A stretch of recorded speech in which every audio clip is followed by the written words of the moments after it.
Hello， 大家好，我是小马。那大家有没有发现呢？这几年爱马仕每次推出的限量款，只要稍微特别一些的，那我们的拍卖会上动不动就要拍出几十万甚至上百万的天价。那二级市场上的价格呢，也是高得离谱。那要在几年前的话呢，只有喜马拉雅和一些极度稀有款才能上到这样的价位。那不得不说呢，那这跟爱马仕近几年在社交媒体上越来越盛行有很大的关系。几年前，如果专柜不 offer， 那我们又不关注媒体报道的话呢，那可能限量款都绝版了，我们也不知道它存在过。但是现在呢，限量款还没有问世，早已经在社交媒体上炒得非常非常的火热。那一推出，自然就会卖到天价。可惜他们中大部分都是炒得越高，跌得越惨。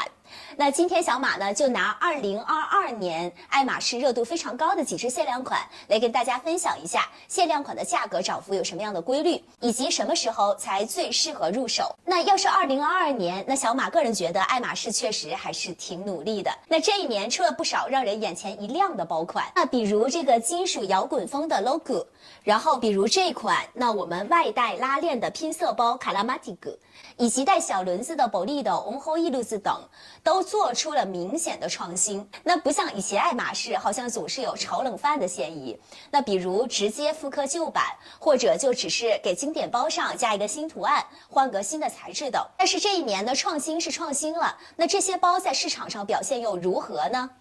那首先来说，我手上的这一支22年秋冬推出的 Loco Barking， 那刚出来的时候呢就被炒到了100多万，后来呢又在60多万的价位上保持了比较长的一段时间，而现在的价格呢又降到了50多万的价位。那而像这支Katy Doll Picdo 也是一样的，那刚出来最火热的时候，曾被以100万的价格卖出，但是没有过多久，市场价位却冷却到不到1/3，就只有30多万了。再说这支 Barking Picnic 的25厘米，那由于一直蹭着它前辈 Katy Picnic 系列的热度，所以还没有等问世的时候，它的图片就已经传遍了全网，导致2021年年末的时候，它一出来的时候，虽然专柜的市场价是16万人民币左右，但是在二级市场甚至被炒到了130万人民币的天价。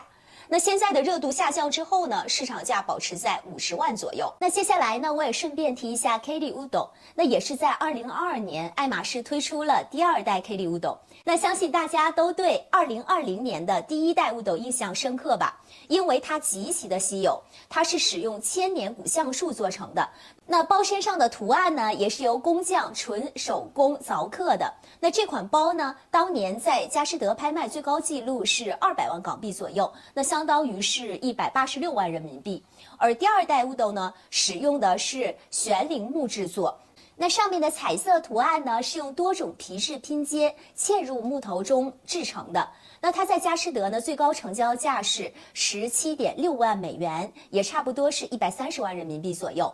那这2代 Udo 现在在二级市场上依然是非常非常的稀缺，那所以2代的价格呢仍然能达到100万左右，而1代的价格呢会比2代高一些。那还有这一支呢 Kalamatiku 的 Barking， 那虽然呢没有前几支溢价那么的夸张，但在刚发售的时候呢也炒到了30多万人民币，而现在二级市场上呢也保持在近20万人民币左右的价钱。同系列的 Katy 款也是差不多这个价位。那跟这些涨幅度如此大的同学相比，在社交媒体上出镜率很高的保利的红后一路子算是这一届里表现非常平稳的了。那这支包呢，在保利的100年特别发行的限量纪念款。那 SA 呢，基本上都是直接给自己的非常非常重要的客人，所以是不需要配货的，也没有什么太高的门槛。但是它的定价呢是比较高的，那专柜价呢是13万人民币左右，而它的原型 Mini Bolido 才差不多5万左右。所以有人调侃说，这只包呢一只小轮子就要卖2万多人民币，价格真的是太高了。那而且作为一个保利的包款来说，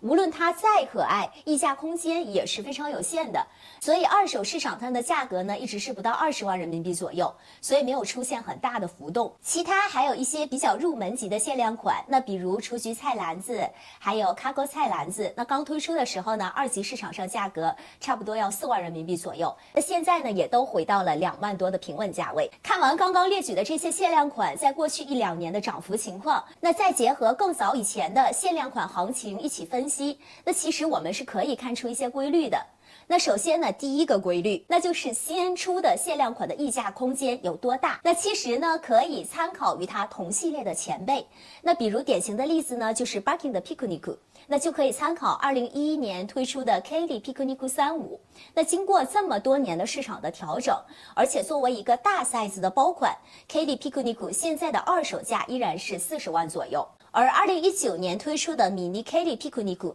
刚出来的时候呢，随随便便就能拍卖出50多万的价位。那现在的价格呢有所回落，但像人气的金棕色和白色依然差不多也要40多万，那彩色系呢差不多也要30多万。那所以参考来看呢 ，Birkin Picnic 25现在是50万左右的价格，可以说是已经达到了一个平稳值了。那另外呢 ，Kelly Picto 也是一个比较有意思的案例。你别看它从100万跌到了现在的30多万，那如果参考它的前辈 Kelly 的话，从千禧年2000年问世到现在，那就算是老客人的价格，也依然高居在20-30万左右。更何况呢 ，Picto 的产量一定会比原版更少，因为像这种跟参照爱马仕代表性包款所创造出来的造型还几乎一样的限量款，爱马仕一定会严格控制产量。因为他们要避免一个问题，那就是假如这支参照款大量入手二级市场，供过于求，导致它的价格呢会越来越低的话，那它可能会慢慢的沦为原版 Kelly 的平替。那这样无疑呢是要整个拉低 Kelly 这个包款市场价值和它的收藏价值。那所以呢 Picto 现在30多万，略高于 Kelly，可以说是已经非常合理的了。那我总结出的价格涨幅的第二个规律，那就是颜色越多，降价越容易。那因为呢颜色越多，它就越挑人，那购买的人呢可能就会越少，那价格呢受到需求量的影响，自然呢就会下降。那典型的案例呢就是几年前推出的限量款日出日落系列。那很多的二手商家呢，现在再看到他们可能都不想接盘吧。而22年的这款卡拉马蒂古其实也多少会受到颜色因素的影响，所以刚出来的时候价格冲到了30多万，而现在也降到了近20万左右的价格，跟普通的经典款价位是差不多的。那除此之外呢，我认为 Kelly Wood 2代未来有一定的可能性也会受到这方面的影响。那当然呢，目前它还是比较稳定的。那只要爱马仕能做到严格控制产量，而且不要大量推出其他的木头包，那就会继续保持高价值。但是哈，如果让小马在这两个 Kelly Wood 中来选一个的话呢，我肯定会选择收藏1代，因为它不仅颜色简单典雅，而且更为百搭。而且它所使用的稀有的千年的古木，就决定了这一款未来基本上是不会有被产量的可能性。那价格涨幅的第三个规律是，只有真限量款才能保持高的溢价，而假限量款呢，一旦量产，价格就会受到重创。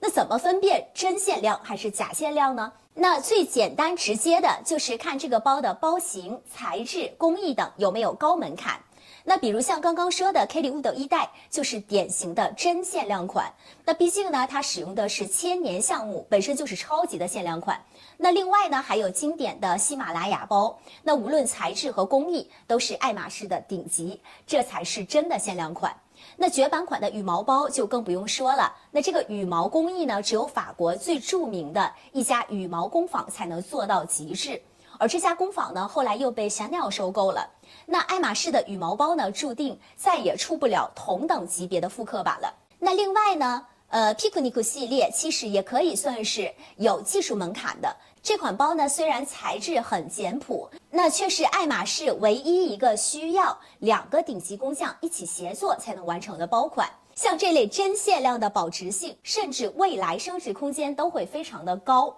那爱马仕呢，还有一些限量款不小心被投入市场过多了，就会遭到价格的下跌。那比如当年话题度超高的这支 In and Out，那也是出道即巅峰，那21年的年底被炒到了快40万的价位，但专柜呢后来放的量是越来越多，导致现在呢已经回落到了不到20万。那还有小雏菊菜篮子也是，那本来这个尺寸呢和图案是非常有噱头的，但是呢专柜放量太多了，而且几个颜色呢都是供过于求，所以二级市场上的价格呢也是从4万左右降到了2万出头。那到底什么时候入手限量款才是最好的时机呢？那如果你确定看准了这只包，而且你的 SA 足够给力，配货呢也是可以接受的程度内，那在刚刚推出的时候就可以从专柜直接抱走，那肯定是最佳的选择。那毕竟谁不想趁热享用呢，对吧？但是呢，如果你没有被专柜 offer， 而想从2级市场上入手的话，那刚推出的时候呢，那个半年甚至是1年的时间